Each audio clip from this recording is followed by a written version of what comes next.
if you can't get to a tenant request right away, I mean, at least acknowledge that you heard them so that it doesn't seem like, well, they don't care, that, got back to me. I mean, you could be doing all kinds of stuff behind the scenes, but if they don't know you know about it, then they have a perception that you're just kind of asleep at the wheel. It is a common saying amongst real estate investors that you make money when you buy, not when you sell.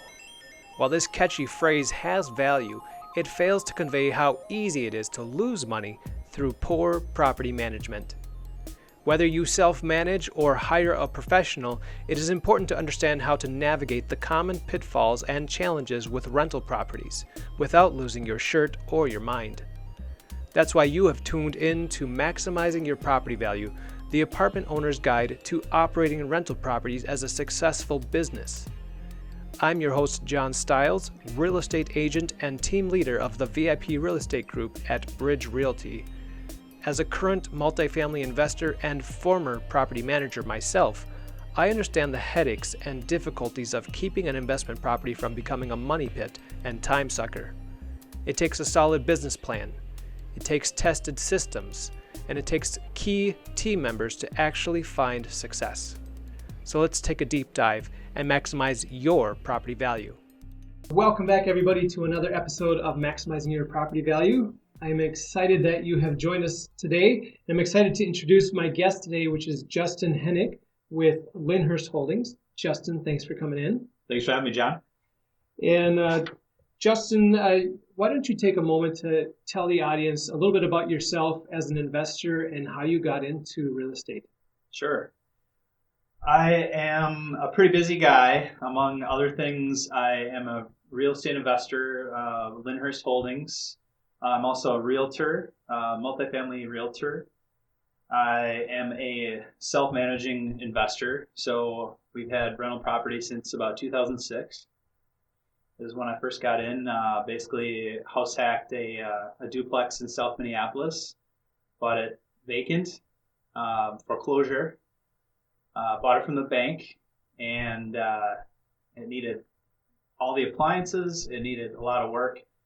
I basically felt like, that mortgage payment's come around the corner. So I was working 20 hours a day with my day job and rehabbing this house. And I didn't know how to rehab a house. So luckily, I came across a guy walking down the street that was literally Bob Vila from my neighborhood. And he agreed to kind of help me, learn some of those things and help me with the rehab. And before the mortgage payment was due, we had renters in there in the 3-bedroom. I lived in the 2-bedroom. So this was a duplex? It was a duplex, correct. And that was kind of how I started. Realized that you can live for extremely cheap. Obviously, living expenses are most people's most expensive expense.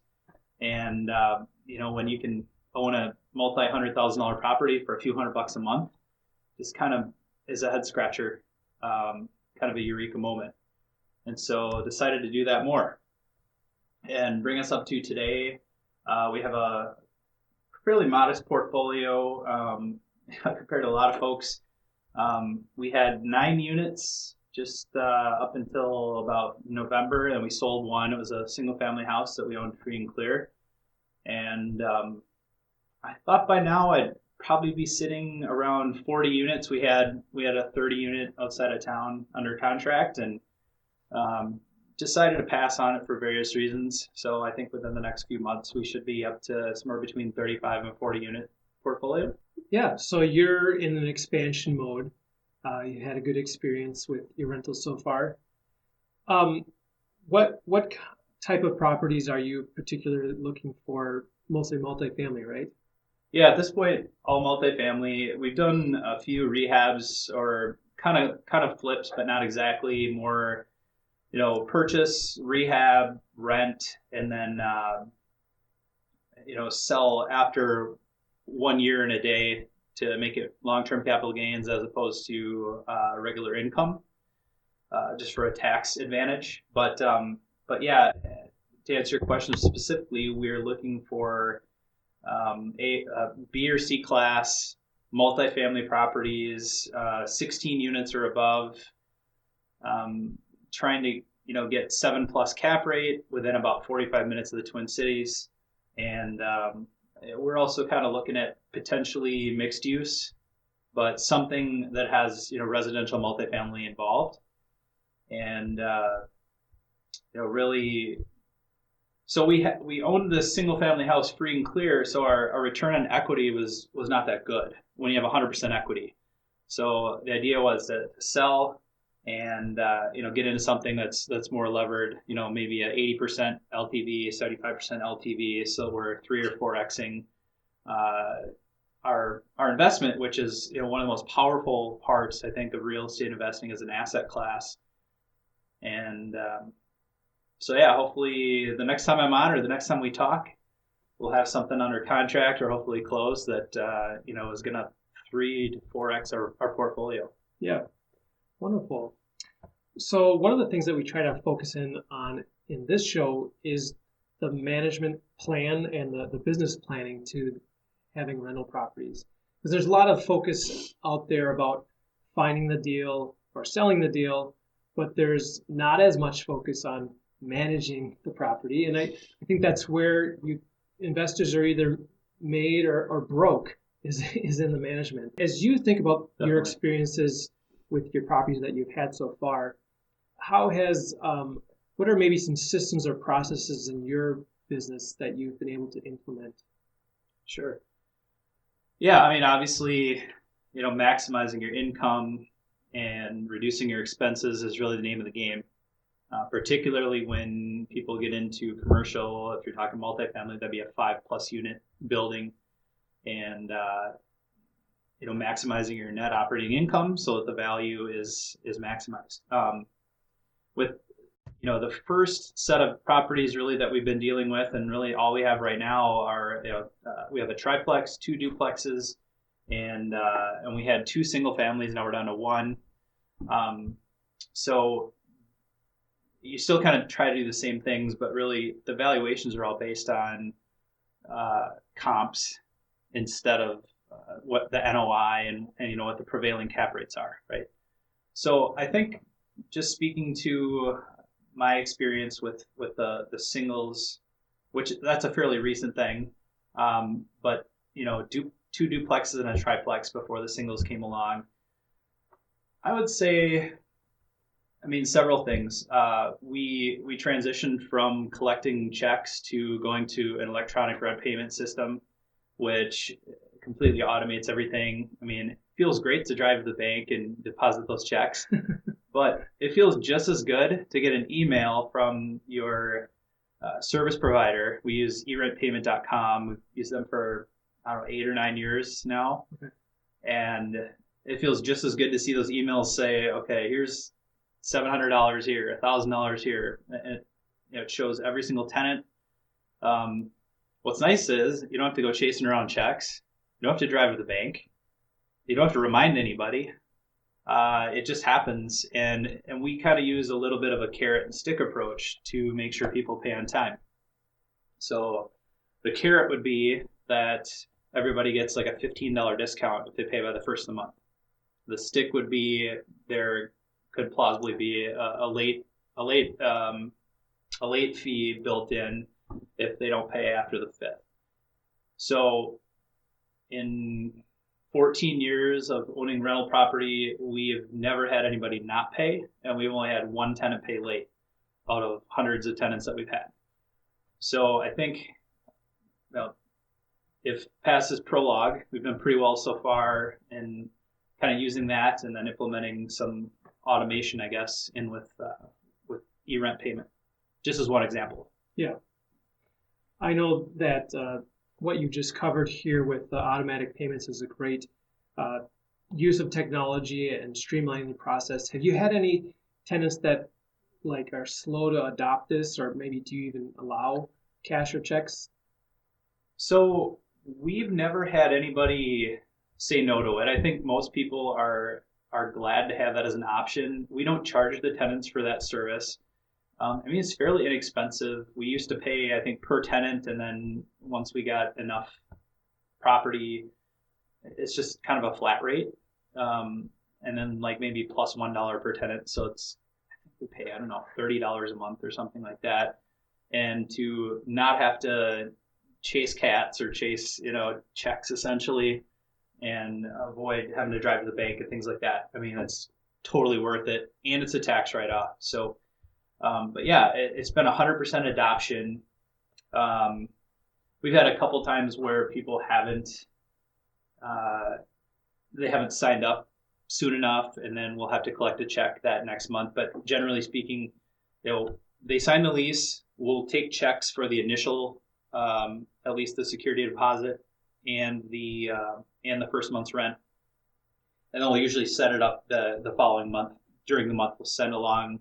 There's kind of like an invite email where there's a code that corresponds to the property and the unit, and then that sort of automates that it will flow through to the correct accounting, the correct property. Everything is set up correctly on their end.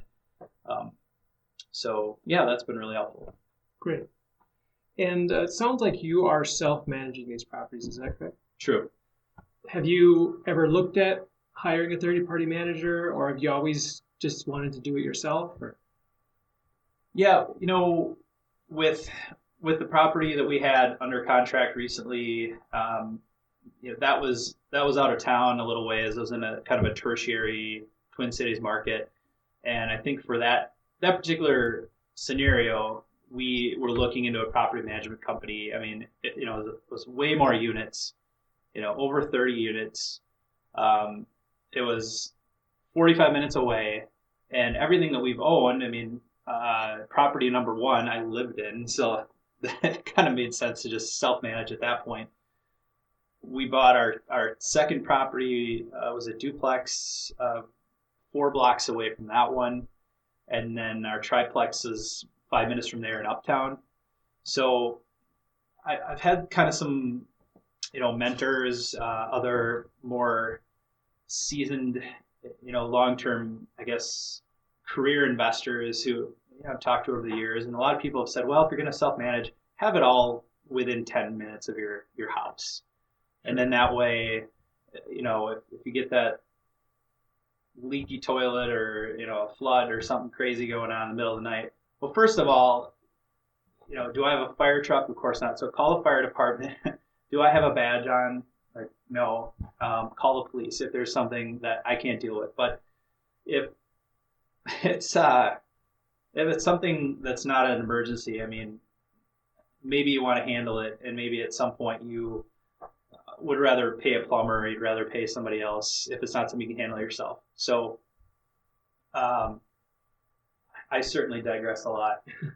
To answer your question, though, John, I mean, I think I've looked at it a little bit. I mean, if it's a small portfolio, I've always kind of been a person that believes in, if you want it done right, do it yourself. But then I think once you scale, at some point, scale up enough, you almost have to put it in somebody else's hands. And hopefully they're open to the idea of, maybe taking some of your best practices, some of the clauses you have in your lease that have helped save you money over time or have helped you avoid, unnecessary expenses, and would be willing to adopt, some of those best practices while turning that over to them eventually. Yeah. Is there a certain number, unit count that you feel like would be more than you can handle, even in the local, close by to you, that you would look at hiring more? Yeah. So my wife, Ashley, is super mom. We have 3 young kids at home. We have 3 under 5, a 4.5, a 3, and about a 2-month-old at home. So she's very busy, and obviously the 2-month-old is a fresh situation. But even before he came along, Ashley was doing a couple days a week handling our rental property stuff. Okay. And other than that, she's a stay-at-home mom and handles things. And then I've got all my stuff going on outside the house. So she's been able to pretty much handle our 9 units very efficiently. I think if we probably doubled that, then it would start to get a little more onerous and difficult, where I think she would have to probably devote at least an additional day, maybe 2 per week to handle it. And then at that point, when do you cut that off? When is the juice not worth the squeeze for self-managing? I'd say somewhere around probably 20 units. So it would get tough. Sure. But of course, that kind of comes back to your early question. Have you thought about self-managing or not? I mean, if everything is within a 10-minute driving distance and the properties are in good condition, they're not, they don't have a lot of deferred maintenance where you're going to have a lot more rigorousness, I guess, with respect to repairs, then I think that can play a factor. If everybody had brand new A-class buildings that never broke and, very well vetted tenants who always paid on time and everything was automated, you could probably do 50 to 100 units with just one person. So I think it just kind of depends on where the investor's at, what the portfolio looks like, and things like that. Yeah, very good. And then for the properties that you do have, and as you look to expand, what processes have you and your wife kind of been able to develop to keep track of the different moving parts? For example, property A has, appliances that are X years old, and property B has, furnace that's X years old, and different maintenance concerns that are going on, different tenant concerns.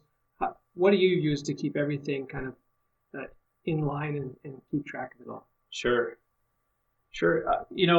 I think our portfolio is still modest enough to where we haven't needed to really, put it down on a spreadsheet or, build in reminders about a lot of things. Although timing is appropriate to talk about CRPs. I mean, CRPs are due in a couple of days. So, we always have it down that CRPs have to happen about mid-January or thereabouts, or at least plan for it. Send out the certificates of rent paid for those of you who don't know what CRP is. And they're always due at the end of January for tax purposes so that tenants can use the rent they paid to get a little bit of a tax write-off, I believe it is. Whenever we renovate one of our units, we typically will put in, like LG washers and dryers are usually pretty reliable. It kind of be like, Toyota has the most reliable vehicle brand. Toyota and Lexus, made by Toyota, are at the top. Honda's really close. Nissan's up there. Infinity's up there. Acura's up there. I think you can find that in appliances as well. So we try it, like for our laundry machines, we'll get those. We'll try to do Bosch dishwashers, which are pretty bulletproof in our experience. And we generally buy those new unless we can find them on Craigslist in good condition. And I found a Bosch dishwasher that was like 3 months old. They just decided they wanted a different color. It was like $75 and it was like a $900 dishwasher. So we put it in and haven't gotten a call on it. Other than, just some of the, tax time things and so forth, we haven't done a whole lot, but I think at some point, if we buy 20, 30, 40 unit apartment building, we need to kind of have that in place. And maybe, if it's kind of like a maintenance schedule in particular, that would be helpful. Does that sort of answer your question? Yeah, no, that's perfect. And I think a maintenance schedule is important. Taking account of the age of the different aspects of your properties and planning out and even budgeting for those things as they should be prepared for. So I will add to that, it's kind of not exactly your question, but I think one of the biggest things that a landlord or a property owner needs to be cognizant of is what's a good percentage of the rent to put towards like a CapEx fund, capital expenditures, roof, windows, HVAC system, maybe, I guess arguably carpet and appliances and things like that. But the really big ticket items, I think sometimes, especially newer investors who are just bought their first property, they don't really know what all the cost centers are. And I think to have that rainy day fund for when you need a new roof, when you need new gutters, when you need maybe new windows, your furnace goes out, stuff that can cost several $1,000s. Chimneys. We've had a couple of chimneys that have had to be rebuilt from at least the roof line up are anywhere from $3,000 to $10,000. If you're not putting enough money aside, that money's all going to come out of pocket. You're not going to have that kitty kind of built up. And that can be even more expensive than having to buy a new refrigerator or a new appliance. I think maybe even heard on your podcast, the rule of thumb I've always heard was if the appliance is like 10 years old, get a new one. I think Brian Doyle was even talking about that. But if it's less than that, maybe spending $100 or $150 on a service call is not a bad idea. Yeah, that makes sense. I mean, I know when I had my roof replaced at my fourplex just over a year ago, I really wasn't prepared for it financially, and so it's taken some time to kind of recover a little bit from that huge expense. So definitely it's important to prepare, take an assessment, when you buy the property, and then several times along the way, so that you're prepared for those expected maintenance items. Yeah. So. Nobody's that lucky where they won't have to, and unless you're buying it and selling it very quickly.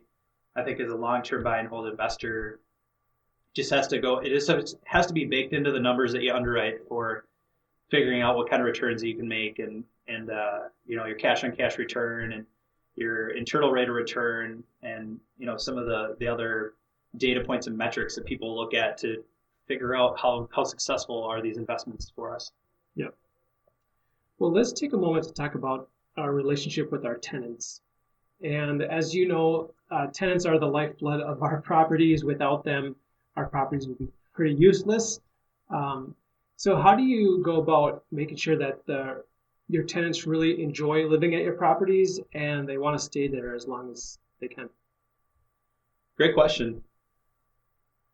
My philosophy has always been that so even though we have a very modest portfolio of 9, now 8, with selling the single family, everything that we've ever bought, we've always tried to have it be kind of playing towards the top of the market for rents. So I mean, our units go from anywhere from about $1,800 up to $2,950. I'm going to say.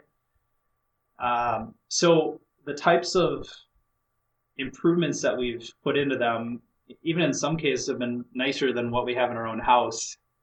For example, we took a 2-bedroom apartment or unit in triplex in Uptown in the Wedge, kind of in an area where you really can't over improve. I mean, you're competing with some really nice Class A brand new condos and apartment buildings that have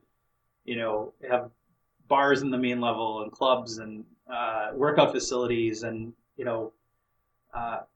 bike repair centers and dog washing services and all these things that are it's really hard to compete with. So we did like heated floors in the bathroom. We did custom tile work. We put in nice Kohler fixtures. Put in Nest thermostats. We put in Philips Hue lighting that at 11:59 a.m. on Sunday morning, the Packers or Vikings colors will like suddenly pop through your apartment. Like there's all kinds of different things that don't really cost that much money but make a huge impact, I think, in the way of smart lighting or smart thermostats where people are willing to pay a little bit of a premium. And let's say the economy went sideways or the housing market went sideways. Even in that scenario, I think it'd be easier to attract people to what you have if you're just competing against average. So I would say the bullet points would be making decisions based on what you would want yourself, and also being cost conscious about it so that you're not putting in amenities that are you don't get any ROI on. Keeping the units clean and nice landscaping so that the exterior is attractive. I think being responsive to people's needs and inquiries. old properties in South Minneapolis are going to eventually get, bugs. Maybe a mouse somehow finds its way in, something like that. I think just dealing with those kinds of issues quickly is paramount. And, if you can't get to a tenant request right away, I mean, at least acknowledge that you heard them so that it doesn't seem like, well, they don't care, that, got back to me. I mean, you could be doing all kinds of stuff behind the scenes, but if they don't know you know about it, then they have a perception that you're just kind of asleep at the wheel. Yeah. So at a minimum, just getting back to somebody, we typically try to keep it via email if we can, but we say, hey, we're open, we're available. If it's really time sensitive, you can text us. But despite some of the horror stories, we've never really gotten like a middle of the night, 3 a.m. leaky toilet or a clogged drain or something like that. Yeah. Fortunately, like, knock on wood. Well, I thought it was interesting what you talked about. As I've heard a lot of people say, make sure that you'd be willing to live in the property yourself. But actually what you've done is made it better than your own property. So you're trying to attract, kind of the best of the best in the tenant pool. Mm-hmm. But you've also talked about not over improving. So how do you make those decisions? How do you balance those two things? Yeah, I think that whole question kind of comes down to, you got to ask yourself, where is the property located and what is the typical rent in that area? What does a typical unit look like? I think if you're in, let's say, uptown and you've got all these Class A buildings coming in, or you're in like the North Loop, or you're in Northeast, I mean, those are like probably three of the hottest areas in the Twin Cities, or I should say at least in Minneapolis right now. So our business is only in South Minneapolis, so we know a lot more about that market. I don't know as much about St. Paul or especially some of the suburbs and things like that, but those areas, I think, will support units that are improved substantially more than some other areas. And I'm not going to name any specific ones, but I mean, if you look around and you see that the properties are very well kept and that the units are very well kept, and that you know how competitive things are. If people are lining up to get into your place and they see the professional pictures that you've taken, you've had a professional photographer come in and capture what they look like. They're nicely staged. They're clean when they see them. They, you're not overcharging for the units, and you've got basically a lineup of people. Then I think you've probably made some pretty good decisions. And yeah, what can the neighborhood support, I think, is the big thing. If I had to quantify the types of improvements that I would spend the money on and I would recommend to do, I think bathrooms and kitchens, no question.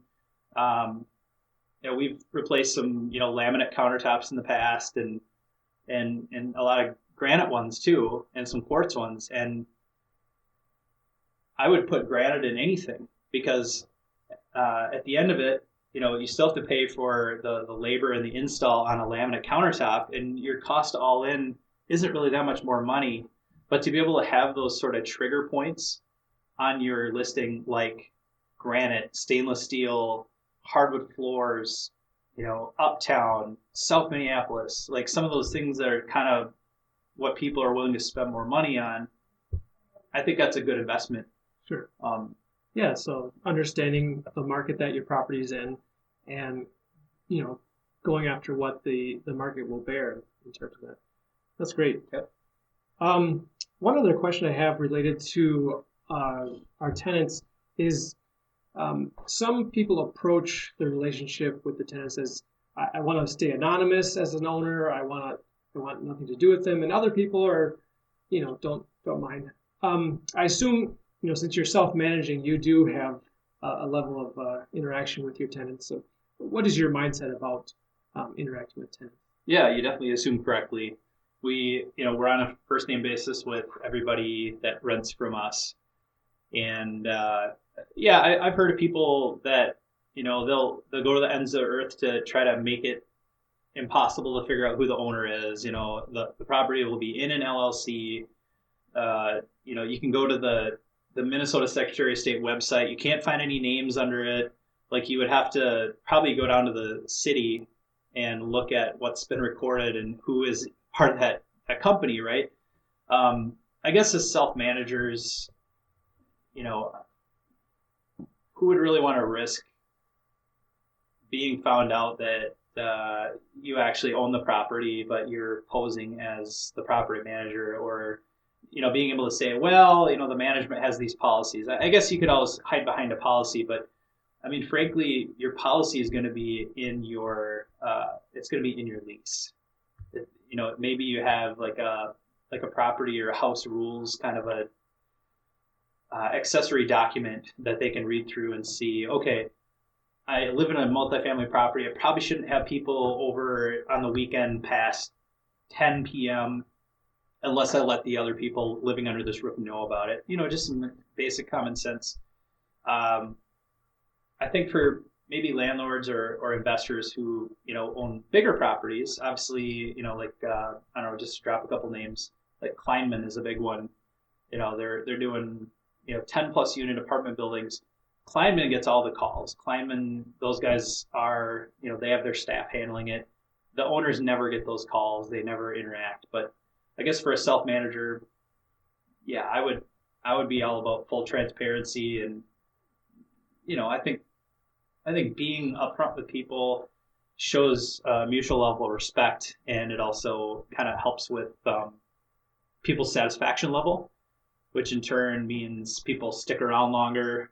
They're more willing to, take a rent increase if it's justified, and which is something else I wouldn't mind talking about too, just as kind of a tip for investors out there. Yeah, well, go ahead. I mean, we're in an environment where rents are going up, and they're becoming unaffordable for some people. Mm-hmm. How are you approaching that?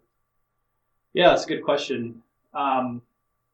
There's no question about it that rents are going up. I just saw an article today that I think Todd Dexheimer actually shared it on LinkedIn, and it had to do with the fact that student loans are so onerous for some people, and it's been tough for people to be able to afford buying a house, just to get out from underneath their student loan debt.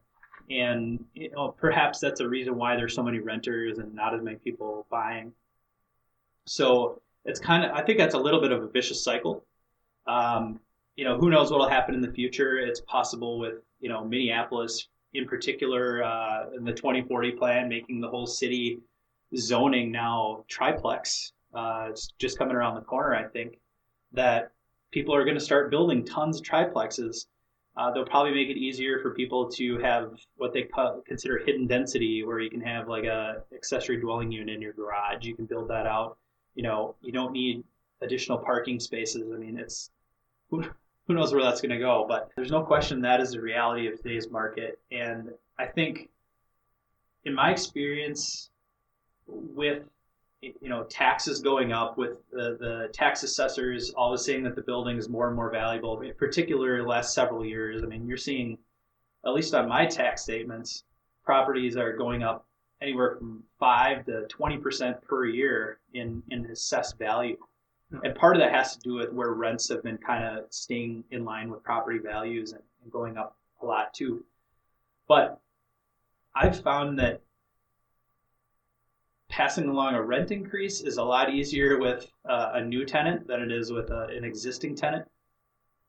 We've sat down with those folks and said, hey, our taxes just went up 25%. We've even had it. We had 1 year our tax, and that was after buying and stabilizing the property. Our taxes went up like 75% in 1 year. Wow. Obviously, we can't pass that all along to a tenant, of course. But if it was a property that the rents were really low and a new group is coming in, then they have no real starting point of where it should be. Like, I'm paying $1,000 now. They're saying I want, hey, we need you to pay $1,500. Good luck. That's not going to happen. But if it's a new group coming in, and that rent is within pretty close to what market would bear. Somebody would be happy to sign a lease at $1,500. Now, if it's a pre-existing tenant, so we use something in our lease that's just a rent escalator clause, and that depending on the property or kind of what expenses have been doing, that kind of goes in between maybe 3 and 5% per year. So, at the anniversary of the lease start, 12 months out, it might say in the lease that the rent will be going up on that date to offset the, obviously inflationary effects like taxes, property taxes, keeping up the property as well as possible. And, every possible cost driver out there goes up every year. Yeah. So that's been, ever since kind of starting that's, made those conversations a lot easier. And if you find that those escalators, in fact, are bringing your property above market rent, your tenants will let you know. And then at that point, you kind of have to go back and reassess. Yeah. Yeah, that's definitely a good point to set the expectation early on, even at the very beginning of the lease, that rents will be going up at your lease renewal. So, yep. I know one thing I've done recently for when I send out lease renewals is I'll let tenants know what the rent's going to be potentially over the next few years. Sure. And so it's I'll explain in my letter that these are not guaranteed, but this is what we're expecting, so that when they see it come up, they're prepared for it. It's not a surprise. Yeah, that's a good way to do it, just to kind of let people know as early as possible what to expect. Because you're kind of doing yourself a disservice if you don't do that, and then it's going to be kind of an uphill battle. So you might as well fight it out really early on before you have to get to that point. Yeah, and we see a lot of other owners actually not raising rents because they don't want to have a turnover, which is a legitimate concern, but it sometimes that goes on years and years and years, and you come across a property that hasn't seen a rent increase for 10 years, and that's going to be a lot more of a shocker when the tenant gets the new lease renewal than it would have been if it was spread out over time. Yeah, definitely. Yeah, I think there's kind of two camps of landlords. There's those that want their tenants to pay market rent all the time, and if that means rents are going up, then they're going up every year. Then there's also the camp B, let's say, is those that just want to retain those same tenants, not have any turnover, and have like the most smooth sailing, self-managing experience of all time, right? I think we're more in camp A, and kind of, frankly, we need the numbers to work to make the investment make sense, to continue to do it, being that everybody's busy and, we only have so much time. So I guess use our first property as an example. When we bought it, I think the rent for the 3-bedroom was $12.95 a month. We found these two friends that ended up renting it out, and they're happy as a clam to get it. Especially in the neighborhood it's at. It's in like the Lyndhurst neighborhood, right behind South Lindale Liquor, like great neighborhood. It's got a Kowalski's within a block. It's got the awesome liquor store with amazing like world-class wine and beer selection, and there's 24-hour fitness. There's a Starbucks. Like there's all kinds of cool stuff right there. So they're super happy to get into that. Well, today that same unit runs for $2,200, so it's $900 more. Well, we could have sat at $1,300 for the last 15 years and probably never lost a tenant, but we'd be, probably coming out of pocket big time. So I think rents go up when expenses go up. Unfortunately, that's just the way it goes, and it's almost to have that housing stock and to keep the housing stock nice and safe and clean and well maintained, and to all the standards that the municipality has, that that the tenants expect in that market. One thing follows the other. Yeah. Hey everybody, I'm interrupting the show quick to make sure you know about the Northstar Real Estate Conference. If you're ready to take your real estate investing career to the next level, then you need to attend this 2-day event on April 24th and 25th. We have both local and national experts presenting on finding deals, flipping houses, multifamily syndication, commercial investing, creative deal making, and so much more.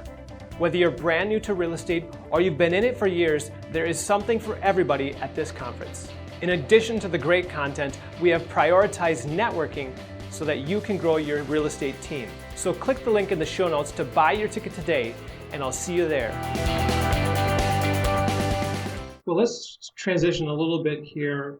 You mentioned earlier on in our conversation about paying attention to the income and the expenses. And so going over to the expense side of this equation, what are ways that you have been able to maybe decrease your maintenance costs while not turning into, a slumlord? Sure. Yeah, I guess I've always had the philosophy that if things are maintained as well as possible, that it will justify a higher rent if we're asking it. It will. I think it'll keep people happier and they'll want to live there longer. So it'll help to minimize. Turnover expenses can be astronomical in some cases, particularly if it's a tenant that's been in place for a long, long time and they maybe haven't kept good care of things. So yeah, like I said, try to keep things as nice as possible. I think I'd also, by maintaining things as well, that can help to reduce your expenses just in general. But some of the things we've done, I guess, not ever putting any carpet in our units. Okay. Carpet cleaning, even if the carpet was just cleaned, who knows what's happened on that carpet, or, the pet smells and things like that. We've always kept the policy of no smoking. It's not a protected class. So, we put it in our ads. You can go smoke outside, no problem, but don't bring it inside. If there's evidence of smoking, there's a punitive provision in the lease for that. Mm-hmm. So also letting us know if there's any types of damage or if there's like water damage or something like that. We had one instance where a ceiling started getting in bad shape because the flashing next to a chimney was not properly in place. It had kind of come loose, or maybe the caulking had come loose. And we eventually had to rebuild the chimney from the roof line up, fix the ceiling, inconvenience the tenants for probably a week. And it really all came down to them not telling us that there was a discoloration on the ceiling, which eventually caused all these other issues. So it cost us tons of money. So we put a provision in our lease that any kinds of, visual evidence of damage or anything that needs attention, people need to let us know as soon as possible. Mm-hmm. So I think, as I mentioned before, your lease is everything in the relationship, and ours has evolved over time. I mean, if we had the lease we have today back in 2006 when we first bought a duplex and house hacked it, I mean, the tens of thousands of dollars that we would have saved out of pocket would have been ours to keep. Yeah. So I guess one thing I'm hearing in that is just making sure you respond to maintenance concerns promptly so that they don't spiral out of control and become worse than they would have otherwise been. Yep. Yeah, definitely. That's important. Some of those decisions, like, as I mentioned earlier in the podcast, that, buying appliances that are known to have a good track record, that keeps your expenses lower because there's less maintenance needed and less service calls. Yep. Not having carpet, really a personal preference, but I would rather have hardwood floors and have it in the lease that people need to use, those soft discs that you can put under the furniture. Yeah. Felt pads. Yeah. And just briefly about the appliances. Sometimes fixing an appliance isn't that complicated. but there's only a select few people who know how to do it. Mm-hmm. And so you might get a large service call, even though it may take a few minutes to fix the problem. So getting like you've talked about, getting a brand that you know is solid and it's going to be long lasting is really great. Yeah, and I'm sure people have written books on it and things like that, but there's just little things you pick up along the way that are really inexpensive and maybe take you a few minutes. So if you live close to the property and you tell the tenant you're going to stop, is it okay if I stop by between 1 and 3? Let's say they've got a toilet that's leaking. Like the flapper's bad. I mean, the flapper's $5 and it takes 5 minutes to fix it. Yeah. But while the thing's leaking, water's not that expensive, but I think it's like $4 for every 750 gallons. Well, if all of a sudden the water bill is $100 high, chances are they've got a leaky toilet and they just either didn't know that it's a leaky toilet or whatever. And, you can spend $5 and save, $100 a month if you can get that taken care of. So those like little things you kind of pick up along the way that you don't really need to call a handyman for, and you don't have a big enough portfolio to where you can do every once in a while, do something like that, kind of bootstrap it and have a little bit more profitable operation. Some of those things are worth it. Some of them, like if it has to do with electricity or it has to do with other types of plumbing, I'm calling my electrician, I'm calling my plumber, I'm calling my appliance maintenance person, and I would highly recommend you find somebody that's good. You keep them on your short list, and that's the person you call. I mean, I always call Direct Home Appliance for my appliance stuff because they're Johnny on the spot. They do a great job. They're probably competitive. I guess I haven't really shopped them around too much, but there's been times where instead of them charging me $300-400, they'll say, well, I could do this and keep this thing going for a while instead of having to replace these parts, and they'll only charge me $100 versus the $400. I know they're being honest with me and that they've got my long-term business in mind. Yeah. And I think that's pretty valuable. How have you gone about finding these good vendors that you're working with now? If any of you use Yelp for restaurants, I mean, I've gotten to the point now where I think a lot of people have, where if a restaurant is like 4.5 stars, it's probably pretty darn good. And if it's a 3-star, it's probably like, yeah, I think I'll just keep looking. Getting other people's referrals and recommendations, I think, is gold. If it's somebody that's going to do like I need to replumb a whole house, I want to get somebody that I've heard of before. Not just an A on Angie's List, because frankly, anybody can get an A on Angie's List or an A on Home Advisor. I think they just automatically do that for everybody, honestly. Because I've hired some people off of those services, not to throw any specific ones under the bus, but that haven't worked out well, that were, not even a D. I think, if it's for a certain thing, I might call John Stiles and say, John, do you have anybody that can do this particular thing? And if you've had a good experience, and odds are I'm going to have a good experience as well. Yeah. That's why I use Yelp as the example. I don't know. Referrals, recommendations. I mean, I think if you're gonna, try to find a general contractor, go to Home Depot at 7 a.m. on a Saturday, and the guys that are there getting their supplies are probably pretty good.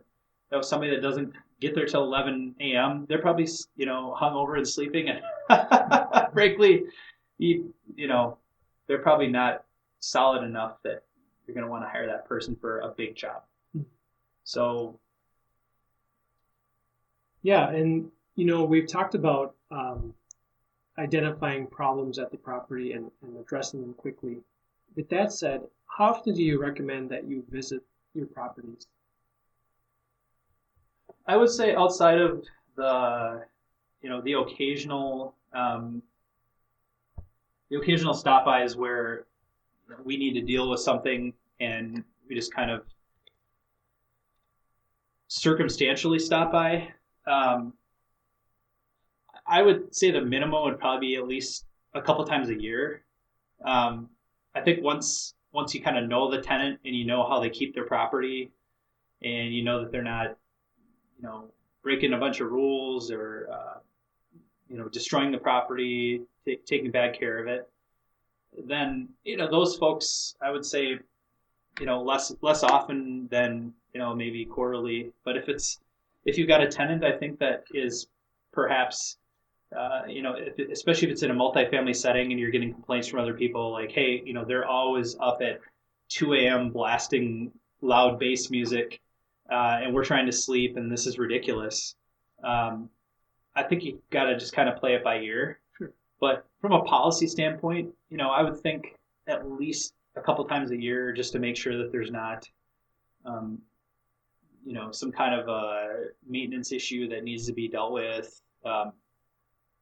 What if there's water leaking out of got a toilet seal on a second floor and you've got, discoloration in the ceiling. I mean, if the tenant doesn't tell you about it, it's not a bad idea to, check it out. Yeah. And lesson learned in that. Like I said before. You might have had that experience, huh? Well, it sounds like most of your time being an owner, you've had some good experiences, but I know that there's some challenges to being a landlord. What would be maybe an experience or a story that you could share just about some surprises and something that maybe a non-landlord wouldn't have otherwise experienced here? Sure. A couple things there. I've kind of realized that I think any property you buy is going to have some kind of an interesting feature or something that you just didn't expect. A couple examples would be the first property I ever bought, the duplex at 53rd and Aldrich. It has a crawl space underneath one of the bedrooms on the first floor, and there's a 6-cylinder engine block inside that crawl space. So you open up this little door that's about this tall from the outside of the house, and it goes directly into the crawl space underneath this bedroom. And somebody at some point thought it was a good idea to take a 6-cylinder engine block and dispose of it underneath the crawl space.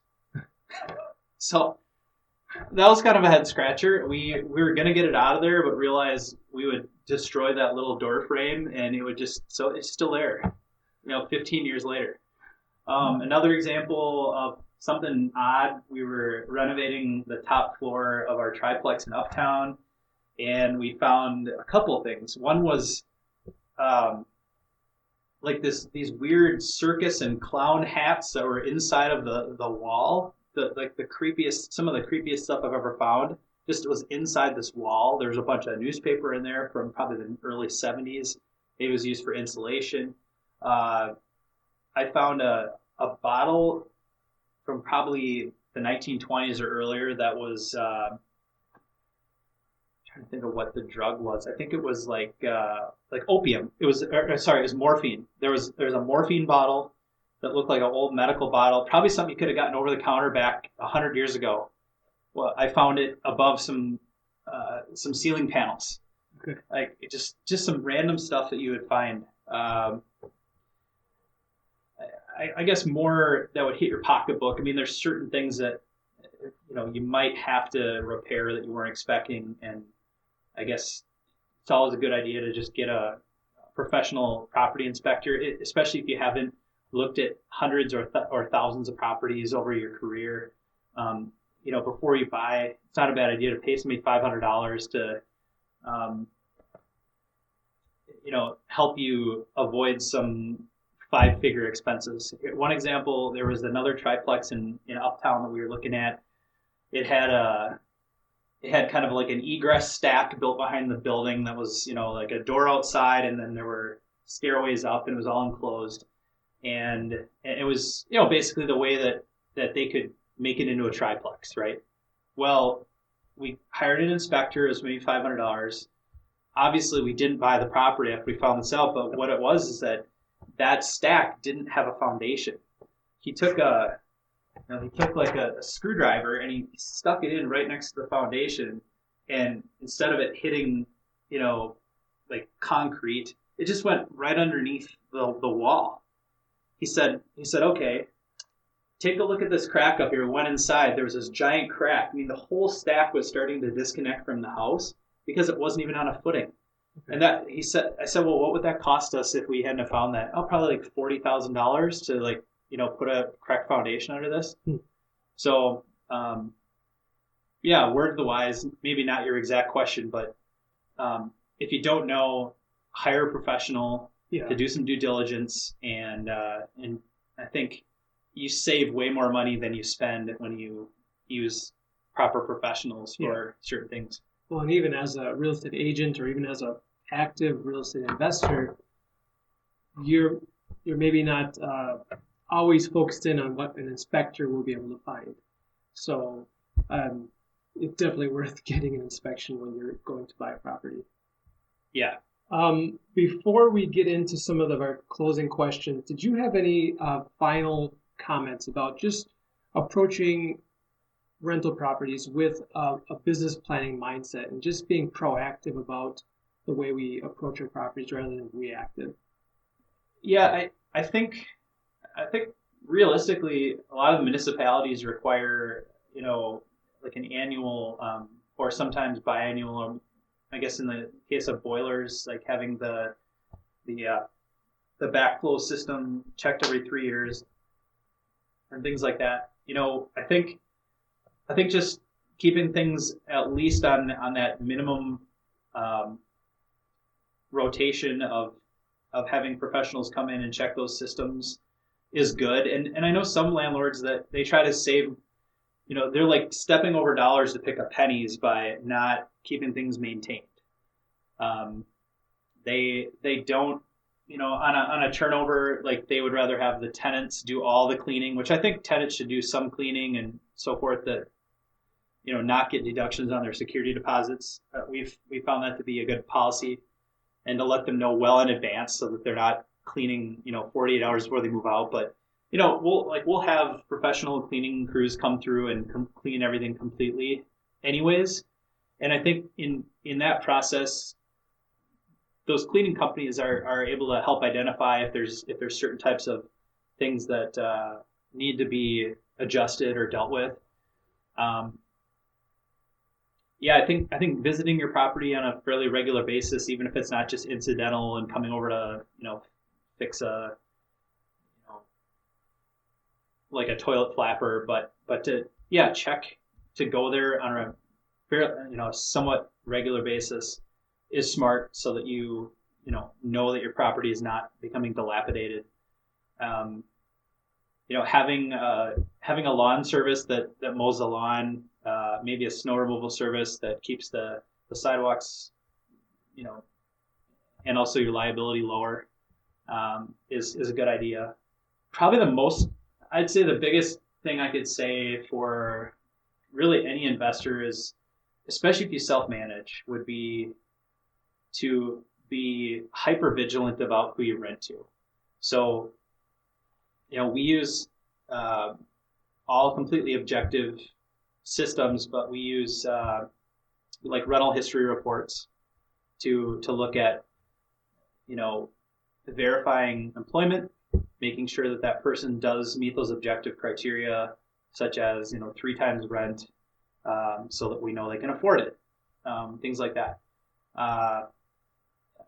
We'll make sure that they're employed. Well, if they're not employed and they, let's say they're just coming out of college and they're about to get a job, we'll require a double security deposit. We have stopped doing that because now the maximum is 1 month. But we did that for a while. Just, we held it until they got a job, and then they would get that half of that back. But just knowing who you're renting to and making sure that your objective criteria are all met, and not bending to that. If you can't rent it out, then your price is too high. Right? Somebody's going to want it, especially if it's well kept. The decisions you made with the property are, like I said, to my philosophy, something that I would want to live with myself. And hopefully then having a pretty seamless and easy time as a landlord, as opposed to somebody who, will just rent to the first person that applies, and maybe they don't meet those criteria, and therefore they can't pay rent. They take poor care of it, and things like that. Yeah, for sure. I know that when I've looked at properties where the owner didn't pay much attention to the screening process, those are most likely the cases that they have a bad situation with the tenant where they're not paying or they're damaging the property. So that leasing process is really important. Definitely. So one of the things I want to just ask you about is, in your experience, how are you seeing technology changing the rental experience, either at your properties or just properties you've heard of and going into the future here? Sure.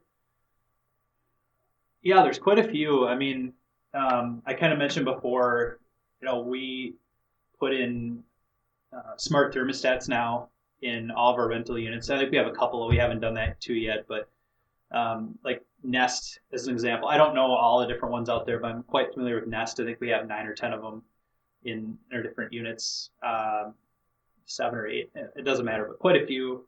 I've installed them all myself. They're easy. They take like 10, 15 minutes to install. But, like with a smart thermostat, I would say to people that aren't familiar with it, instead of waking up in the morning, coming out of your bedroom and going, oh, it's cold out. It's cold in here. And you turn the heat up. The smart thermostat it starts to learn when you're going to walk out of your room. It's already warm. It's already comfortable when you walk out. It also knows that you probably sleep from 11 to 7. And so the thermostat then drops down to a sleeping temperature between 11 and 7. So you're not wasting energy. So like Nest claims, I think, a 9% energy savings. Not only that, but it also allows you to, let's say you're out of town and you've got it at 50 degrees in your place and you want it to be comfortable when you get home, you can go on your phone and just say, I want it at 60, 68, and it'll be 68 degrees when you get home. So you saved energy the whole time you're out of town, and now it's still comfortable because of technology. So thermostats, I think, are huge. Before you mention anything else, with smart thermostats, are those typically just controlled by the tenants, or do you as a landlord get access to that and kind of monitor your portfolio and the temperatures that they're keeping? Yeah, I guess, for us, we don't monitor them at all. We have one at our own house that we, keep track of. We've had some renovations in the past, that were vacant while the renovation's happening, and the thermostat will be in there, and we'll connect it during that time so we can control that. But when a tenant is there, I guess from a philosophical standpoint, that's kind of their business. We don't really need to know what's going on. And typically if it's if the utilities are separated, which hopefully they are, then the tenant can have it at 90 degrees all the time if they really want to, but they're going to pay for it, or 50 degrees all the time if they want to have blankets and sweatshirts on all the time. Totally depends. Okay, that makes sense. I just read an article I remember it exactly. It was like 70.5% of people, of renters, are interested in smart thermostat technology, and they're willing to spend about $30 a month for that feature. Okay. Think about that. It's like a $200 device that could make you $30 a month. Like, the payoff at that point would be, 6.5 months? So to me, it's kind of a no-brainer. They're saving electricity. They're more comfortable when they come home and when they wake up, or, how they live their life there. So yeah, that's one big one. I actually misplaced my key, but I literally have my whole portfolio on. I've got my car key fob, and I've got my portfolio is one master key. Okay. So to use that kind of key technology to where if I need to get into a building, I don't have to look through like 40 keys anymore. That's awesome. Yeah. I think smart lighting is pretty awesome. Obviously electronic rent payment, that's a technology that's fantastic and can automate a really big workflow process that's of something that you would normally need to collect rent or have people mail it to you. You just don't need to do that anymore. Yeah. Very good. Well, Justin, I think we've covered quite a bit here today, and I wanted to ask you a couple of questions about yourself to let the audience get to know you better. Sure. So can you tell us, why do you get up in the morning?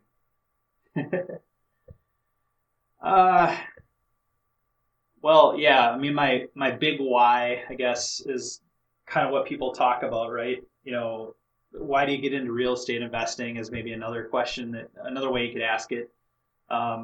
But yeah, my big why is my family and trying to get to a point where I can, where my properties will support our lifestyle, and I can do kind of some of the the dad things and the husband things that I've always wanted to do and I've always envisioned. So I want to be a coach. I want to be a good husband. I want to bring my wife on date night, more than once a month, things like that. We'd like to travel. We'd like to do a lot of things like that, just to, feel like we're retired early, and I think we're close to that. But yeah, I've got 3 little boys. Wonderful wife of 11 years. So yeah, my family, I mean, my friends, my extended family, people I care about.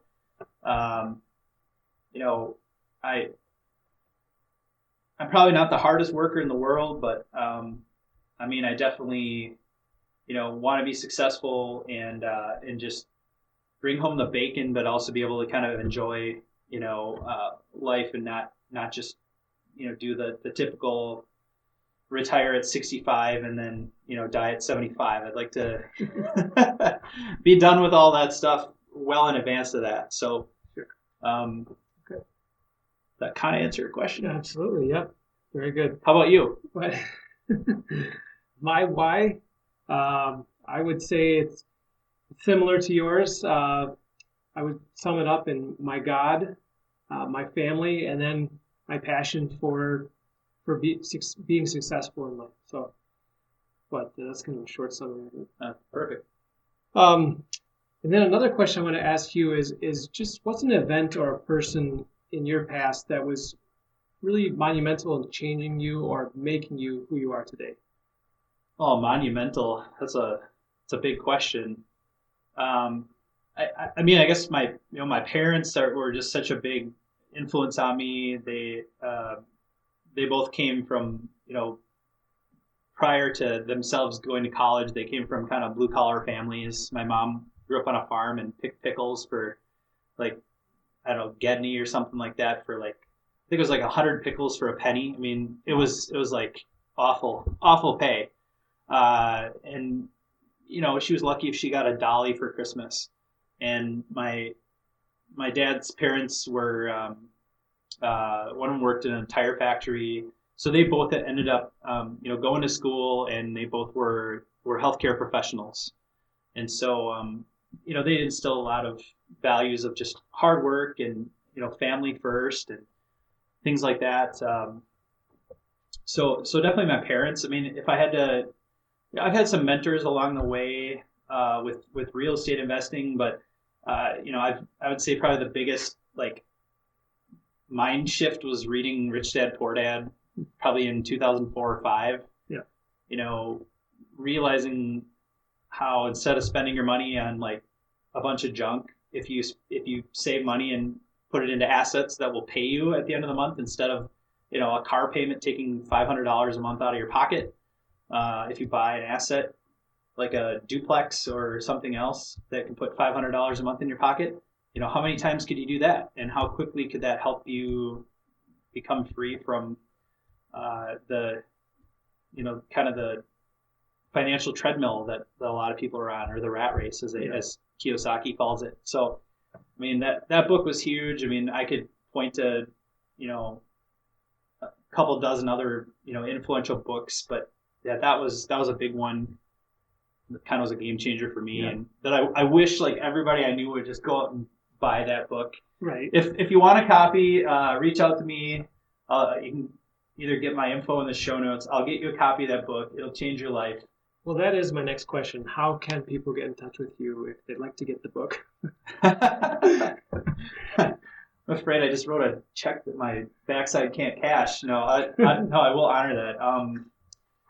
So yeah, you can get me on LinkedIn, Justin Hennig, Hennig, or my email is jhennig@lynnhurstholdings.com. That's LYNNHURST Holdings. I'm on Facebook, or you can call my cell phone. I'm open to that, 612-401-0007. So yeah, reach out. Wonderful. All right. Well, again, Justin, I appreciate you coming in today and sharing your experience and your story with the audience. I know that there's a lot of great tips that we all were able to take out of here. As a token of my appreciation, I just want to give you this official Maximizing Your Property Value mug. I love it. I know that's why you actually came here today. It's the only reason. And I always am asking, are you more likely to put hot chocolate, coffee, tea, or something else in there? Oh, definitely coffee. All right. Maybe tea in the afternoon. Yep. Sounds good. Thanks for having me. Thank you so much. And to our audience, thank you for tuning in. I hope you got something out of this. If you did, be sure to go to iTunes and leave us a rating review. We would appreciate that. And of course, share it out with somebody else, social media, just to spread the love. So, leave a review for Styles. He's doing a great job, and that really does make a big difference when people are looking for podcasts to listen to. I mean, I'm one out of the, 4 people or 5 that are on there. It should be up to 100 by next week. So it'll take you 2 seconds. John will appreciate it, and you'll feel good, and you'll sleep better that night. Yeah, well, thank you so much. And we'll catch you next time. Make it a great one. You too. The opinions shared on this show are for informational purposes only and should not be taken as a solicitation for representation or investment in any specific offering. Please consult with your financial, legal, tax, and real estate advisor before making any investment decisions. John Stiles is a licensed Minnesota real estate agent with Bridge Realty. Thanks for tuning in to Maximizing Your Property Value, the apartment owner's guide to operating rental properties as a successful business.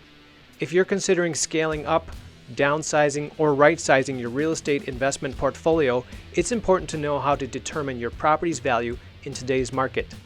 That's why I've put together a free ebook for you called How to Calculate Your Investment Property's Value. To get your copy, go to www.realestatestyles.com/value.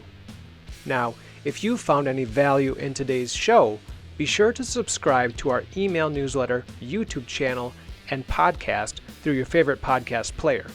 All the links are in the show notes. And would you do me a big favor? Help me get the word out about this show by sharing with your friends on Facebook and LinkedIn. And lastly, we appreciate your 5-star rating on iTunes. I really appreciate you and wish you the best in your real estate investing career. Signing off, I'm John Stiles with Bridge Realty. Make it a great day.